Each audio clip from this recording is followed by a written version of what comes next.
Sir నాకు ఎప్పుడూ doubt వస్తుంటుంది. అసలు ఎందుకు ఆర్థోపెడిషియన్స్ మీ మీ మెథడాలజీని అసలు ఒప్పుకోరు? ఒకవేళ ఎందుకంటే మీరు ఇంత బాగా ఇంతమందికి చేస్తుంటే, వాళ్ళు బోన్స్ జాయింట్స్ తోటే పని కాబట్టి వాళ్ళెందుకు ఇది చేయరు?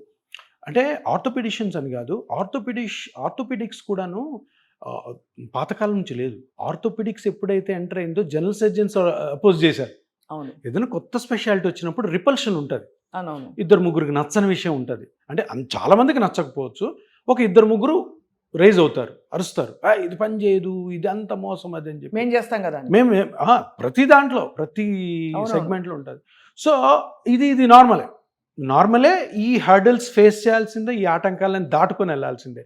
అదే విషయంలో కొంతమంది కంప్లైంట్ కూడా ఇచ్చారు కౌన్సిల్లో మేము దగ్గర ఒక 1000 నుంచి 1500 రీసెర్చ్ పేపర్స్ని కౌన్సిల్కి సబ్మిట్ చేసాం. అంటే ఎంత బాగా ఈ పిఆర్పి పనిచేస్తుంది, ఎన్ని కంట్రీస్లో ఎంత ఎక్సలెంట్ రిజల్ట్స్ వచ్చాయి, ఎన్ని రీసెర్చ్ పేపర్స్ పాజిటివ్గా ఉన్నాయి అని చేసినవి ఆర్థోపెడిషియన్సే.